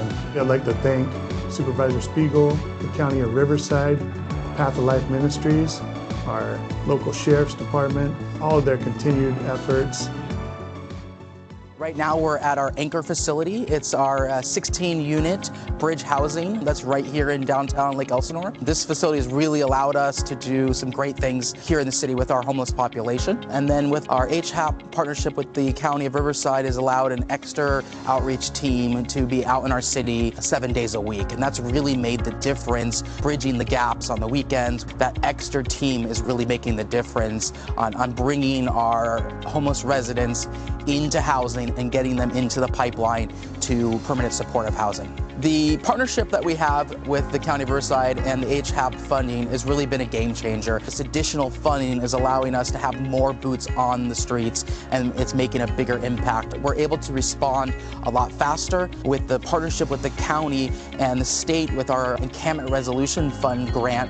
We actually have street outreach teams that are working in partnership with our school district. We're all working together to do much more. And CityNet is doing two things for the city of Lake Elsinore. They're doing our street outreach, and they're also doing our case management here at the Anchor. And having that coordination between the two groups really works for us. We're seeing that connection of services between the different cities, and that's really making the difference. Down here in Southwest Riverside County, we're really lucky. We have the Regional Homeless Alliance, and so that's all the cities that neighbor us coming together. We meet regularly, we share notes, and now we're sharing services as well. So we're really, really appreciative of all the work the county is doing. We know as a city we can't do this alone. Not one city is equipped to serve the homeless population. The partnerships that we have with our other cities and the partnership we have with the county working together to get grant funds from the state and the federal government, that's really what's going to solve this. These are just tiny examples of what the County of Riverside does to partner with its cities to help people to live, work, and thrive in our cities. Thank you so much.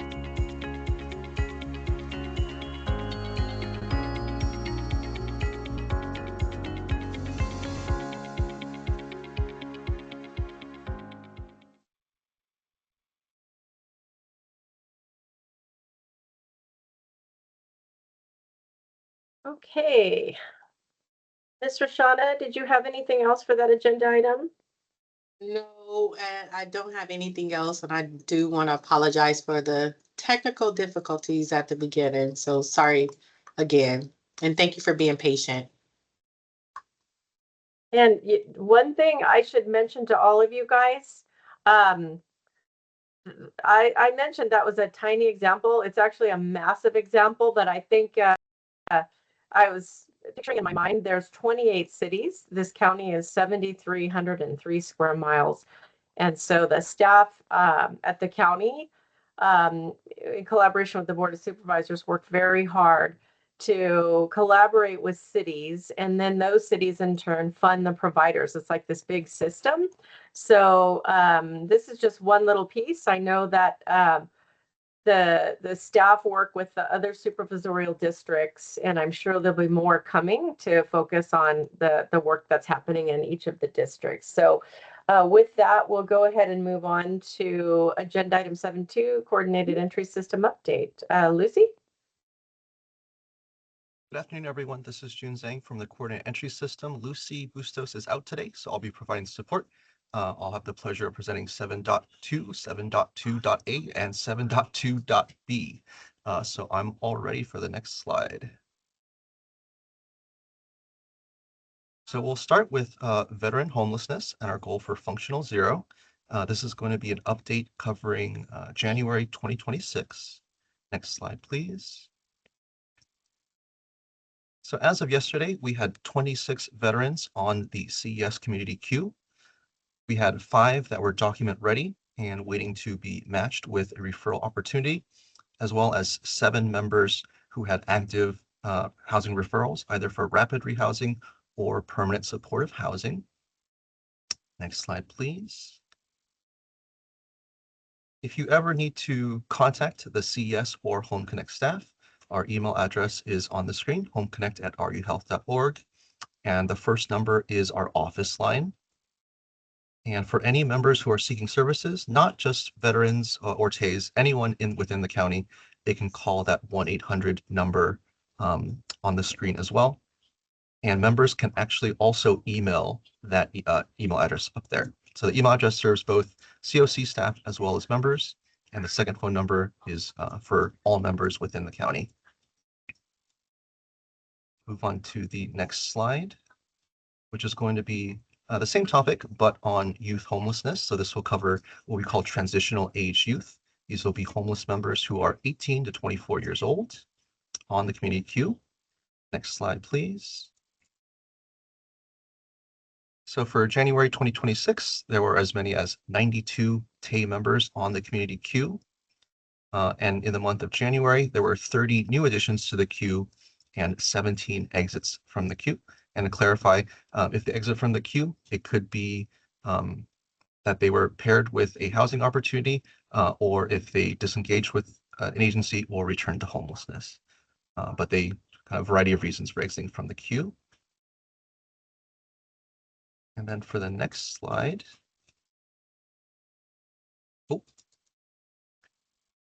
For 7.2, 7.2, there's going to be a slide covering the entire county. Maybe it was skipped in between the intro slide and the veteran slide.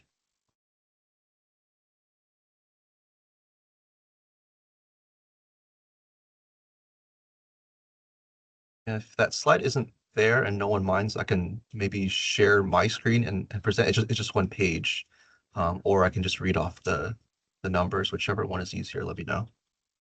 Yes, you can share your screen.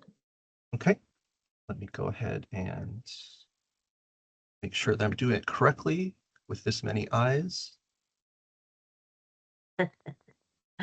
Don't be nervous. Which share button do I use? Randy showed me the correct way to do it, but I'm just gonna do it the old-fashioned way and share my screen. I've got the red. Okay. There you go. All right. All right. So for the month of January 2026, for the entire community queue, regardless of subpopulation, there were 940 members in the community queue. And in the month of January 2026, I apologize for that, there were 220 new additions. For the 3 cities with the highest number of residents on the queue, first would be Riverside with 236, second is Indio with 146, and Palm Springs with 120. For the month of January, there were only 34 members connected to opportunities, 13 of which were permanent supportive housing, and 21 of which were rapid rehousing. One of the reasons for the decline is that we're completing lease-ups for 3 major PSH properties. So for the fall and winter, you saw an influx of activity. Now that those projects are leased up, hopefully we can get them moved in. But you're going to see trending down for CES. So that's it from the lead agency updates. Does anyone have any questions for what I've presented today? Any questions or comments? Okay, we'll go ahead and thank you move very on to much. the I'll next. stop sharing. Thank you so much. Appreciate you being quick on your feet like that. Okay, agenda item 7.3, housing resource policy update. Mr. Gregg, take the floor. Yes, we can go to the next slide, please.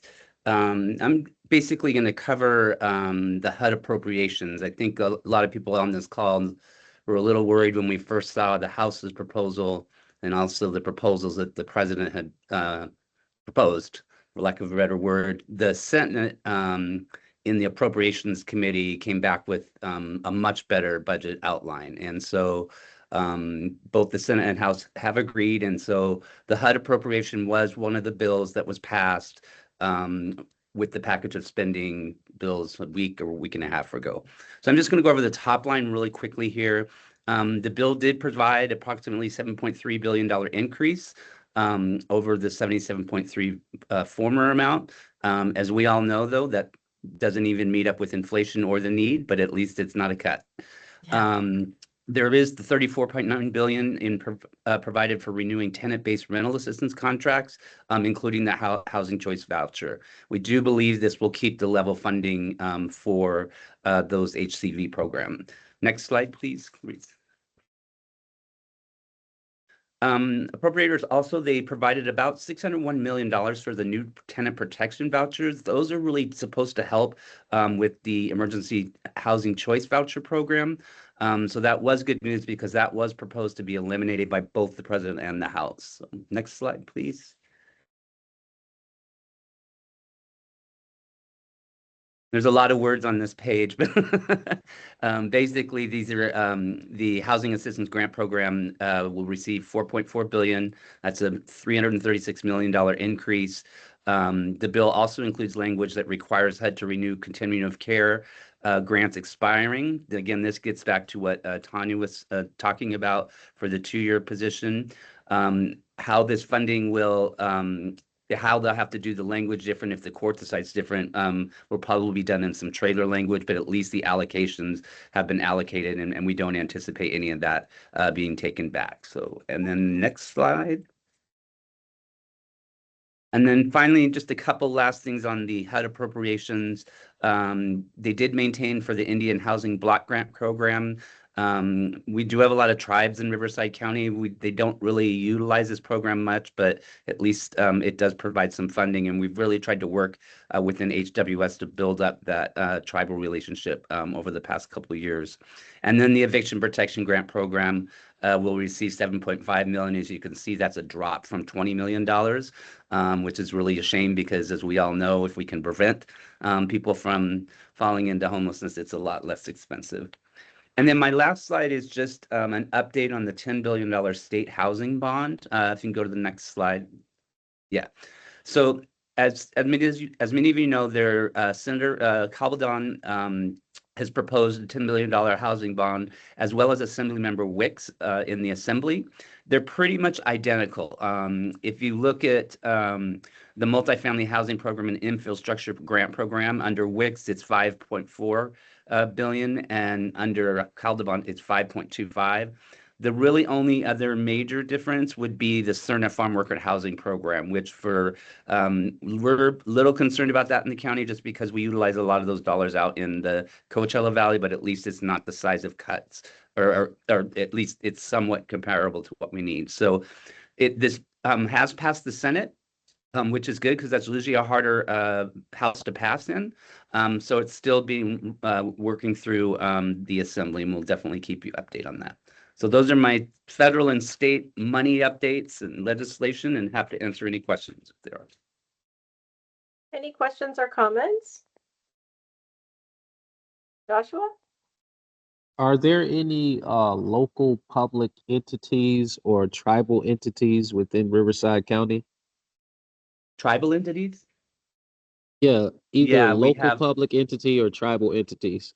I'm not sure what you mean by public entity. Let's see here.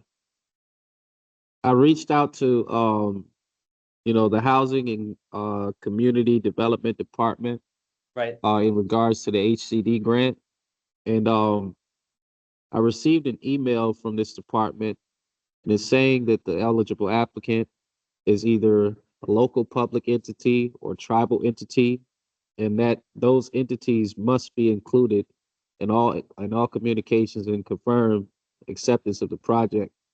Once that confirmation is received, the pre-application survey link will be provided in our response. That's the email that I received from the HCD department, and I was reaching out to you guys to see if Yeah. you knew any. Go for it. Yeah, so they're a public agency would be a city, basically, or county. And then we have 12 tribes within Riverside County. Is it possible for me for my nonprofit organization to partner up with one of those tribes in order to complete the grant application for the HCD grant? It's possible. I'll just be honest that the tribes really haven't done a lot of housing. But depending where's your project at? Riverside, California. Okay. Yeah, you're surrounded by tribes. So it'd either be Morongo or Pechanga or Saboba. It's worth we're reaching out to their tribal administrator and seeing if you could set up a meeting. That's good. Yeah, sure. I'm just trying to complete this the grant application for the HCD grant that's due April 3rd, and they're asking me to in this email that I received from them, they're asking me to reach out to local public entities, tribal entities, and they're saying that these entities must be included and must confirm acceptance of the project.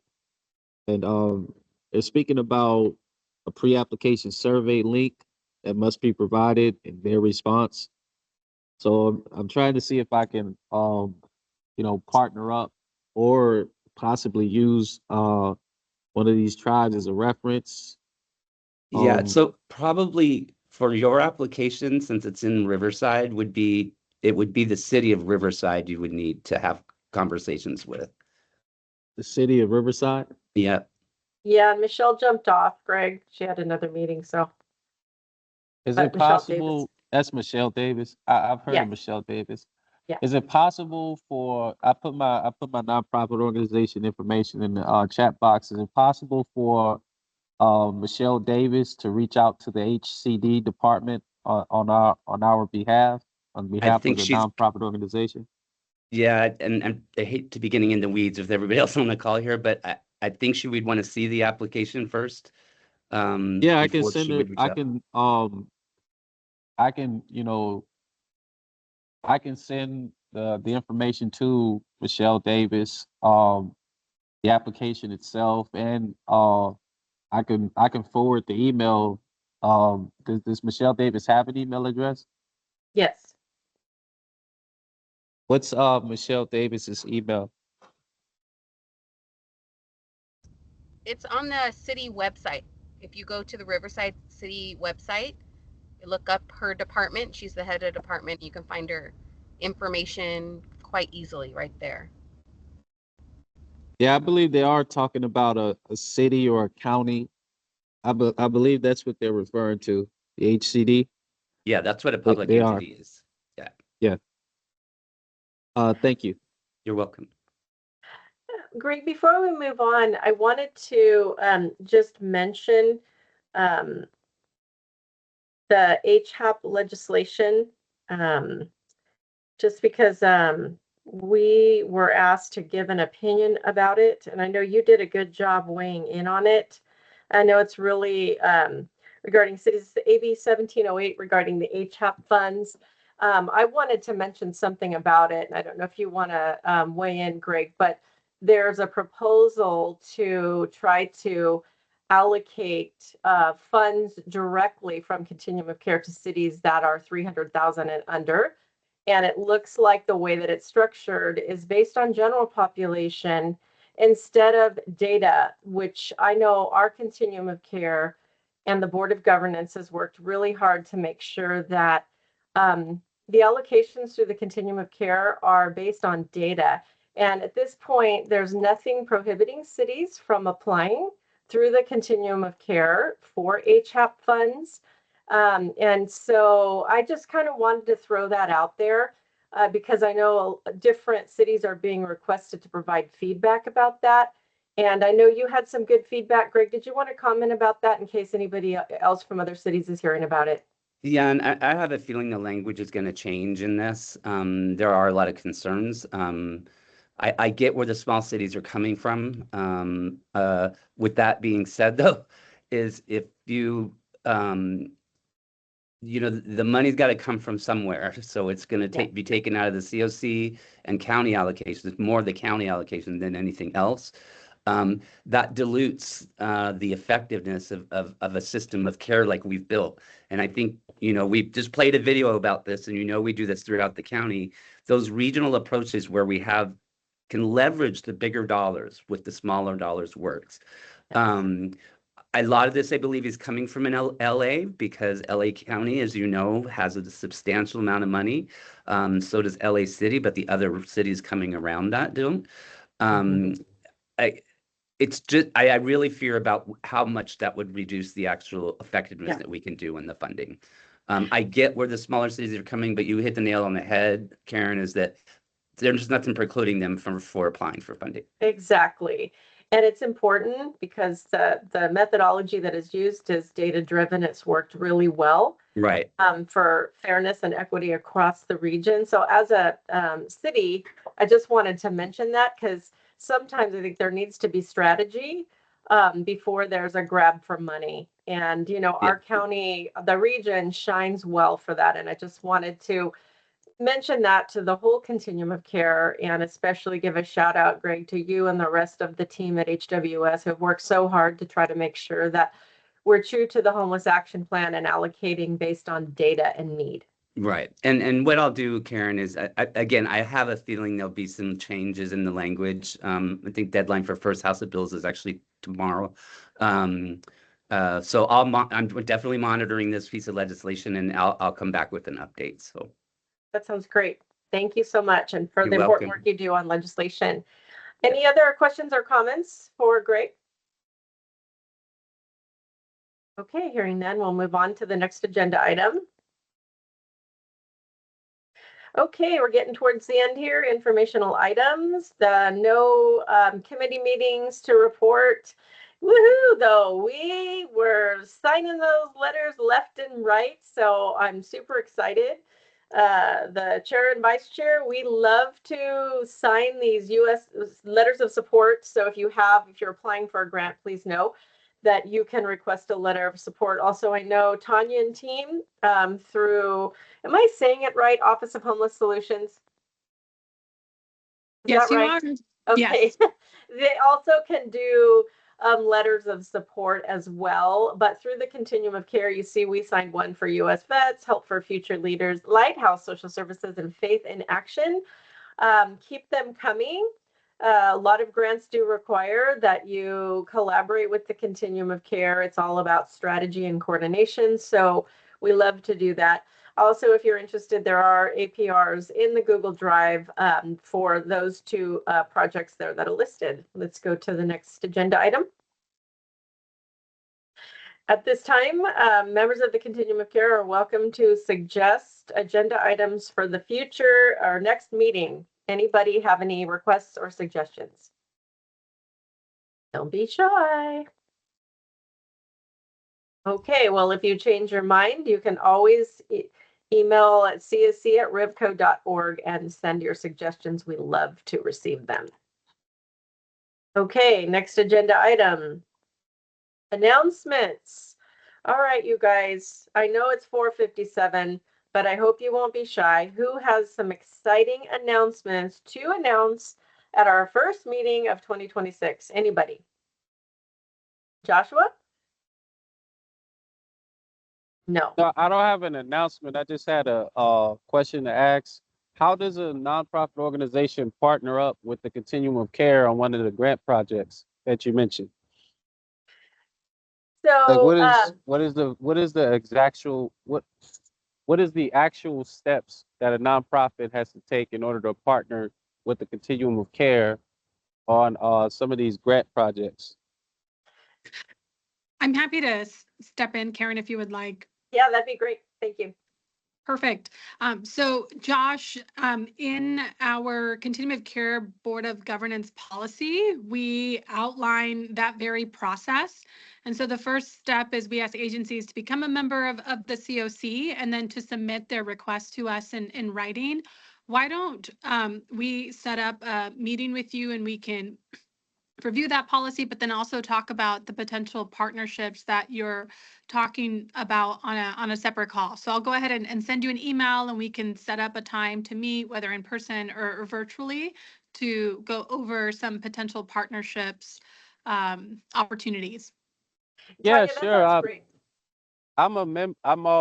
I'm already a member of the Continuum of Care. Yeah, sure. I'm going to put my email address in the chat box.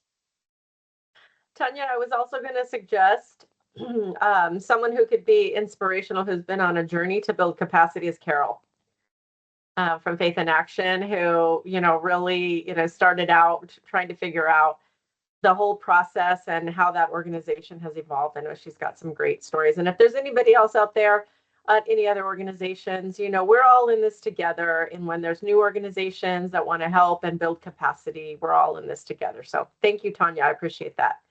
Any announcements from the Continuum of Care? Do not be shy, please. Anybody? We all need more caffeine. Is that what you're trying to tell me? Okay, no worries. It's 5 o'clock. I think the next slide is adjournment, isn't it? Okay, we can adjourn the meeting. And if you go to the last slide, it should give you the list of all of the upcoming meetings. We do have a Board of Governance meeting tomorrow. And you can view it online, or it's at HWS, which is going to be pretty exciting. So anyways, thank you all so much for your investment of time, for all that you do to transform lives across the region. We appreciate you all. We are better together. Have a great night.